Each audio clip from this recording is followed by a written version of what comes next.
Oh, oh, gather round now, lend me your ear. Story of a man that the swamp came to fear. They tried to erase him. So they I got lied through something their super teeth, cool but for you today on Disruptarian Radio.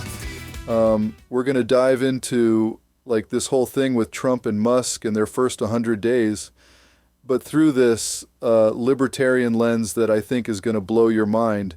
I mean, these guys they're really shaking things up, right? Absolutely, Ryan. And I'm so excited to break this down with you today. You know, watching these two figures from my perspective up here in Seattle has been, well, fascinating, to say the least. The establishment is completely freaking out, and that's usually a pretty good sign for those of us who value liberty. Yeah, for those who don't know, Alexandra is our political correspondent out in Seattle, Washington, and is one sharp woman with a liberty-minded outlook. So when it comes to analyzing how Trump and Musk are actually measuring up against real libertarian principles, Alex is very informative and easy on the ears. That's really kind of you, Ryan.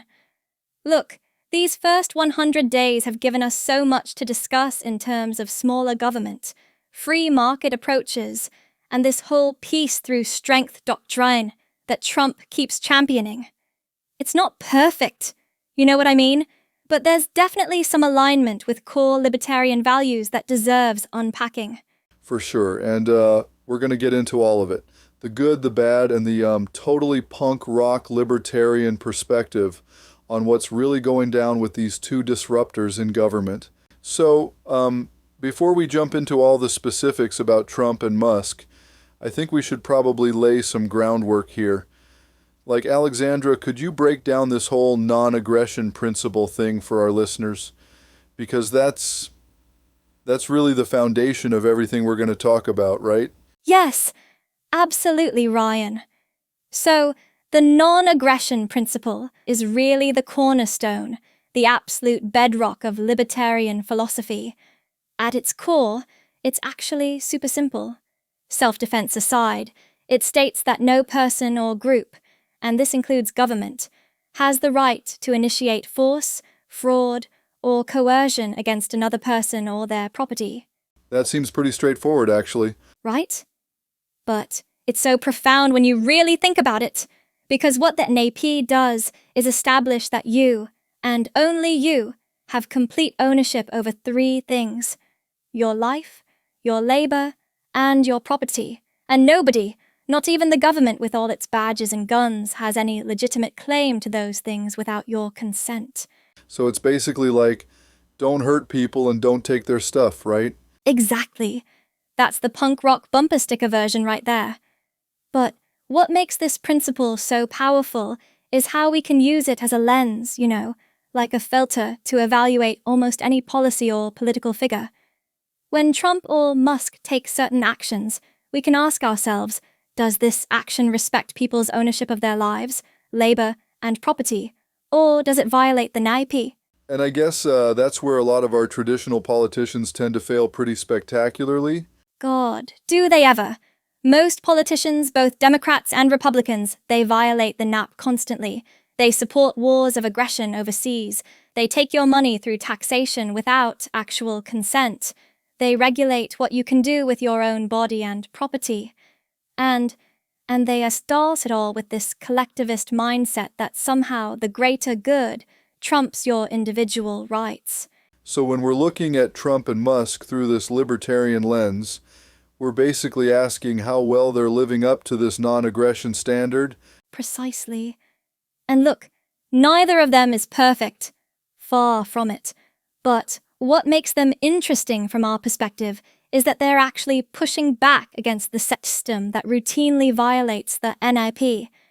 They're disrupting the status quo that treats your life, your labor, and your property as resources for the state to control, rather than things that fundamentally belong to you.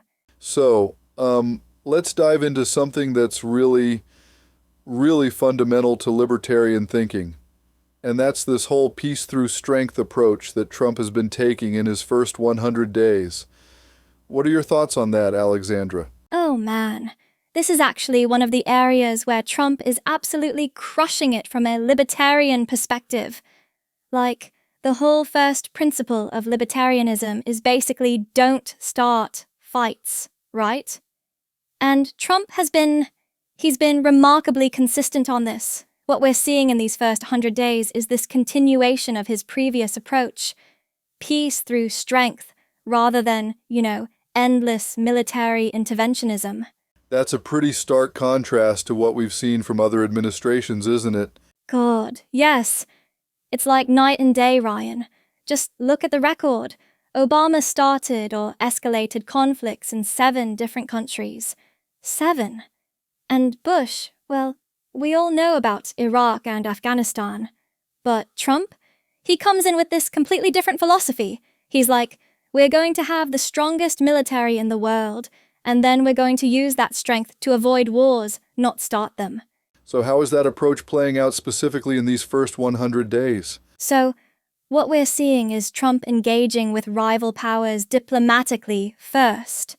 He's reopening channels with Russia that Biden completely shut down. He's putting pressure on China, but through economic means, not military threats. And with North Korea, he's returning to that direct engagement strategy that actually kept things stable during his first term.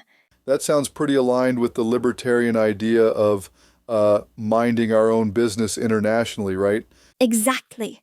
This is a core libertarian value, the idea that America shouldn't be like Team America, world police. Right? We have nearly 700 military bases worldwide. It's insane. The military-industrial complex that Eisenhower warned about has become this monster that feeds on endless conflict.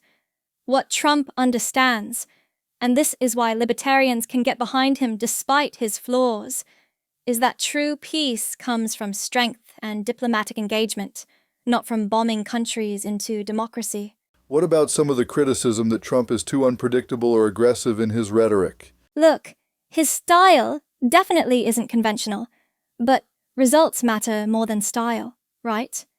When Trump talks tough or tweets something provocative, the establishment freaks out.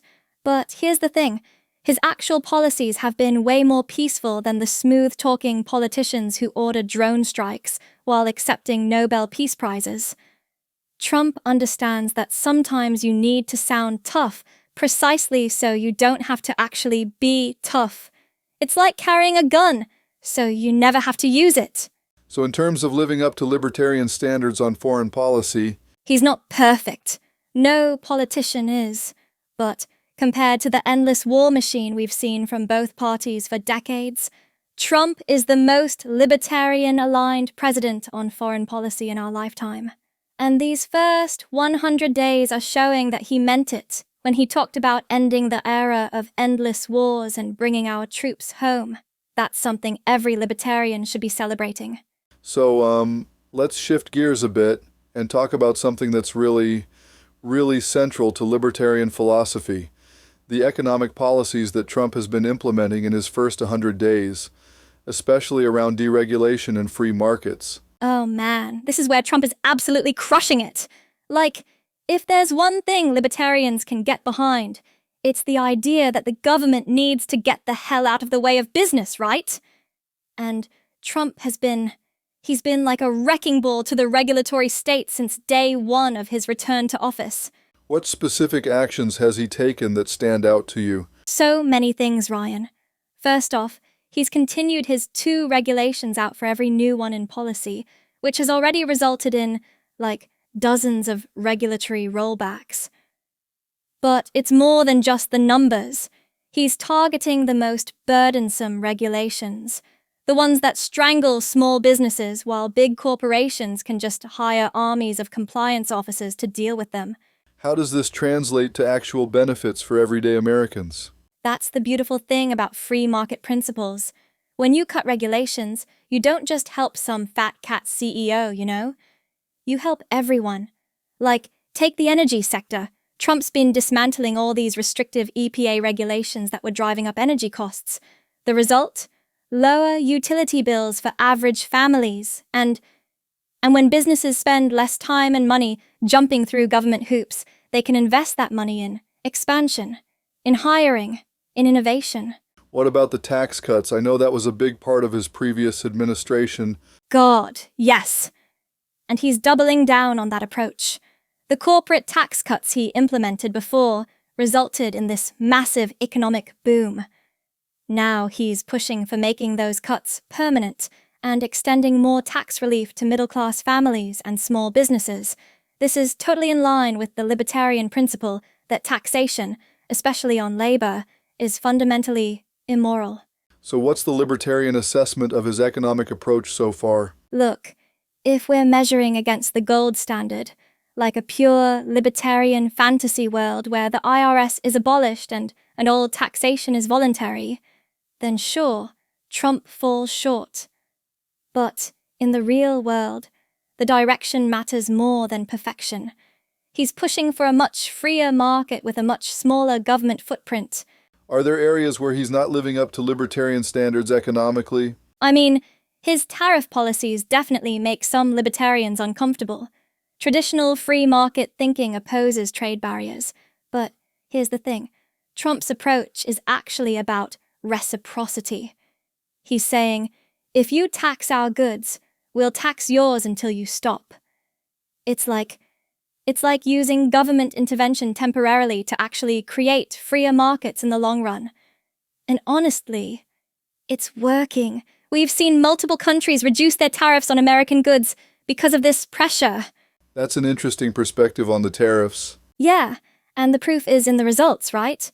Under Trump's policies, both in his first term and what we're seeing now, we had record low unemployment, wage growth for the first time in decades, and economic opportunity expanding for everyone. That's fundamentally what libertarian economic philosophy is about, creating the conditions where people can prosper through their own efforts, not government handouts. So, let's talk about Elon Musk now. This is super interesting because he's in this unique government position, but still seems to maintain his disruptive approach. What do you think? Oh my God. Elon is he's absolutely fascinating from a libertarian perspective. So here's a guy who's been handed this Department of Government Efficiency role, which, let's be honest, sounds like an oxymoron, right? And he's treating it exactly the way a libertarian would hope. He's not becoming part of the system. He's dismantling it from within. What specific things has he done that align with libertarian values? Well, first off, his entire approach to the role is based on this core libertarian principle that government is inherently inefficient and bloated. And he's proving it. He's already identified billions of dollars in wasteful spending that can be eliminated without affecting any actual services people need. He's going department by department and essentially asking, why the hell does this even exist? Which is exactly what libertarians have been screaming for decades. I've noticed he's been very vocal about transparency too. God, yes. That's what I love about him. He's bringing this radical transparency to government operations that we've never seen before. He'll literally just post on X about some ridiculous government program he's discovered that's wasting millions on, I don't know, studying the mating habits of snails or something. And he's not playing the Washington game of protecting bureaucrats. He's naming names and holding people accountable. His commitment to free speech seems pretty solid too. Absolutely rock solid. And this is so fundamental to libertarian values. The way he transformed Twitter into X after he bought it was a total rejection of the censorship culture that had taken over. And he's bringing that same energy to government. He's exposing how federal agencies were actually pressuring social media companies to silence certain voices, which is, completely unconstitutional. How do you feel his approach compares to traditional government officials? It's night and day. Honestly, traditional government officials are all about growing their departments, protecting their turf, asking for bigger budgets. Elon is the opposite. He's like, how can I make this smaller? How can I make it less intrusive? How can I eventually make parts of it unnecessary? That's pure libertarian thinking. What about his critics who say he's just there to serve his own business interests? Look, Elon is a complex figure, right? But here's the thing about libertarianism. We believe in enlightened self-interest. If Elon benefits personally from creating a more efficient government with fewer regulations and less waste, but the American people also benefit, then that's a win-win. That's exactly how the free market is supposed to work. The problem with most government officials is they benefit personally from making government bigger and more intrusive, which hurts everyone else. Do you think his disruptive style can actually create lasting change, though? That's the million-dollar question, isn't it? Bureaucracies are designed to resist change. They're like these massive immune systems that attack anything trying to shrink them. But if anyone can make it happen, it's Elon. He's already shown with SpaceX and Tesla that he can disrupt entrenched industries that everyone thought were impossible to change. And the fact that he's working alongside Trump, who shares that disruptive mindset, it's a libertarian's cautious dream scenario. So let's pivot to something that's always been like a hot-button issue in libertarian circles, immigration. This is where things get really complicated, right? Oh God, yes. Immigration is absolutely one of those areas where libertarians often find themselves in this philosophical tension. So, on the one hand, most of us are totally pro-immigration, right? Like, the free movement of people is just as important as the free movement of goods and services in a truly libertarian world. People should be able to go where opportunities exist. But there's a but coming, isn't there? There's a massive but. And it all comes down to the reality we're living in with forced taxation and this massive entitlement system.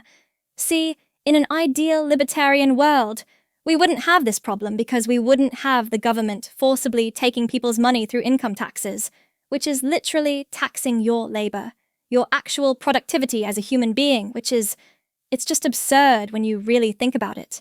How does that connect to immigration specifically? Well, it creates this totally unfair situation where American citizens are forced, and I mean forced under threat of imprisonment, to pay into systems like Social Security, Medicare, public education, welfare programs their entire working lives. And then you have immigrants coming in who can immediately access many of these same benefits without having paid into the system. That does seem like a contradiction. It's a massive contradiction. And this is why immigration becomes such a thorny issue for principled libertarians, because we're caught between two core values: free movement of people versus the non-aggression principle, which says you can't force people to pay for things they don't consent to. So what's the libertarian solution here? So this is where it gets interesting, and honestly where I think both Trump and Musk are kind of threading the needle in a way that's actually pretty consistent with libertarian thinking.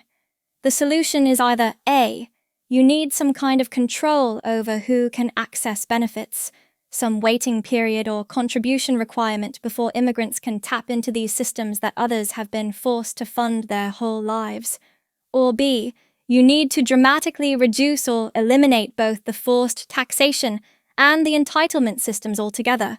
Which do you think is more realistic? Oh, option A is definitely more realistic in the short term, and that's essentially what Trump's policies are aiming at, making sure that if you're going to have a welfare state, at least make it so citizens who've been forced to fund it get priority. But long term, any true libertarian knows option B is the real goal, a system where people keep what they earn and choose what to fund, and then immigration becomes much less problematic. Do you think either Trump or Musk really gets this nuance? I think they both get it intuitively, even if they don't frame it in explicitly libertarian terms. Trump's America First approach to immigration is essentially saying, look, if American taxpayers are forced to fund these systems, they should at least be the primary beneficiaries. And Musk, coming from a country with intense brain drain, he totally understands the value of attracting the world's talent while also being realistic about economic constraints. It's not perfect libertarianism, but it's pragmatic steps in the right direction. So, let's talk about this whole taxation thing that you just mentioned, because that's That's really at the heart of libertarian philosophy, right? The idea that taxation on labor is just fundamentally immoral. Yeah, absolutely. Look, the libertarian view on this is pretty straightforward, and it really comes down to ownership of yourself. If you own your body, your mind, your talents, then you own your labor. And if someone else, even if it's the government, comes along and says, "Hey, we're taking 30% of what you produce with your labor," that's essentially partial slavery. I mean, it really is. They're claiming ownership over part of your productivity, your life, energy. I've never really thought about it that way. That's kind of intense. Right? And when you really break it down, income tax is less than 120 years old in America. For most of our history, we didn't have this massive apparatus forcibly extracting wealth from people's paychecks. And look, the founders would have been horrified by the idea. They literally fought a revolution over taxes that were way less oppressive than what we accept as normal today. So what do you think Trump is doing on this front in his first 100 days? Is he moving us toward that libertarian ideal? Well, it's complicated. Trump's tax policies are definitely more aligned with libertarian thinking than, say, Biden's or any Democrats. He's consistently pushed for lower taxes across the board, especially on businesses and middle-class families, and that child tax credit expansion during his first term. That was actually pretty brilliant because it put money back in the hands of families rather than bureaucrats. And what about Musk? He's been pretty vocal about taxes, right? Oh my God. Yes! Elon has been totally dropping truth bombs about taxation. Remember when he sold all that Tesla stock and had to pay that massive tax bill? He made it super clear how absurd our system is. And now in his government role, he's laser-focused on cutting waste. He fundamentally gets that government wastes so much of what it extracts from us through taxation. And his approach is hey, if we're going to have taxes, at least stop pissing away the money on bureaucratic nonsense. What about the entitlement side of this equation? Social Security, Medicare, all that stuff. This is where it gets really tricky. Because look, people have been forced to pay into these systems their interworking lives with the promise, the explicit promise, that they'd get benefits later. So you can't just pull the rug out from under them. That would be its own form of theft. So what's the solution there? I think the only ethical approach is a transition plan. You honor commitments to people who've already paid in, but you start phasing out these systems for younger generations while simultaneously reducing their tax burden. Give people back control over their own retirement planning, their own healthcare decisions. And I think Trump gets this intuitively.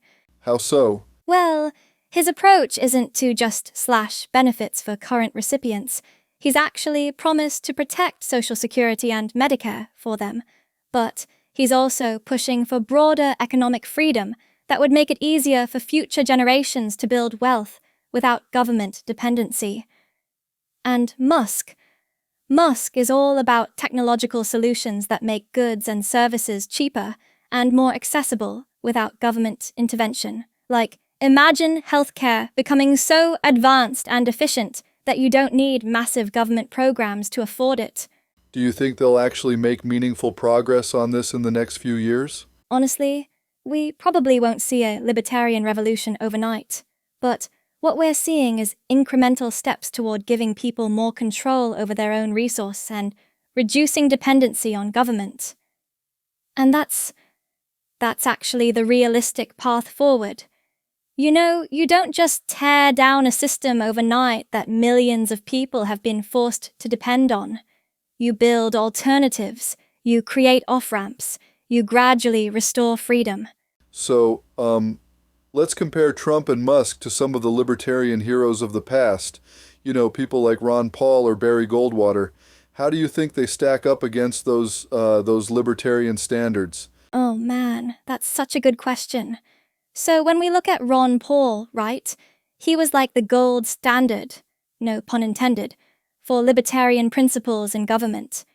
He was absolutely unwavering on ending the Fed, bringing all troops home, eliminating income tax, The whole package. And Goldwater? Total anti-establishment conservative who wanted government out of basically everything. And Trump and Musk aren't quite there? Well, no, they're definitely not pure libertarians. And that's okay, actually, because nobody operating at their level in modern America could be and still accomplish anything, but what they are doing is moving the needle in the right direction on so many fronts. Like, Trump might not be calling to abolish the Fed like Ron Paul, but he's standing up to the military-industrial complex in ways we haven't seen in decades. He's actually questioning why we're spending trillions defending wealthy nations that could defend themselves. I noticed that too. It's a pretty radical shift from the standard Republican position. Totally. And that's where I think Trump has really surprised a lot of libertarians. His America First approach is actually more aligned with the libertarian non-interventionist philosophy than the typical neocon position. He's not perfect. I mean, the drone strikes continued under his first term, and his military budgets were still massive. But the direction was toward fewer foreign entanglements, not more. What about Musk? Where does he live up to libertarian ideals and where does he fall short? Elon he's fascinating because he's like this weird hybrid of libertarian disruptor and government contractor, right? On one hand, he's this incredible champion for free speech and he's constantly railing against regulatory overreach. The way he handled the Twitter takeover was like a libertarian dream, exposing government censorship collusion, firing thousands of unnecessary employees, streamlining operations. But then there's the government contracts and subsidies. Exactly. And that's the contradiction.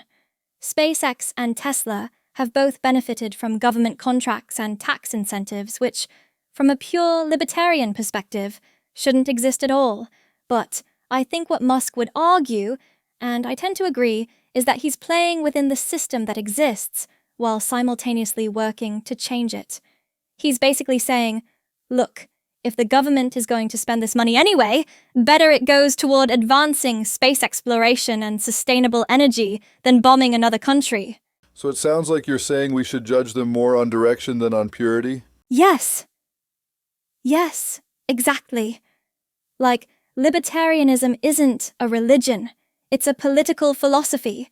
And in the real world, we have to recognize when someone is moving things toward more freedom, even if they're not perfect libertarians themselves.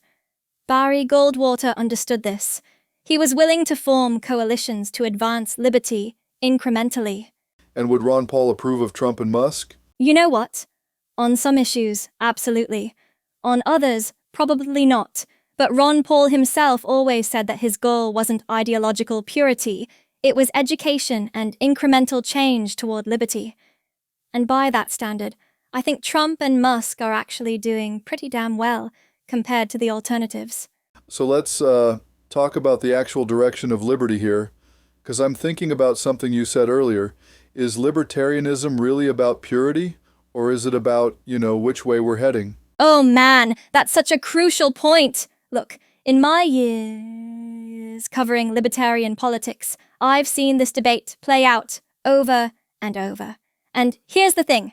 Liberty isn't about some kind of perfect purity test that everyone fails. It's about direction, right? It's about whether we're moving toward more freedom or less freedom.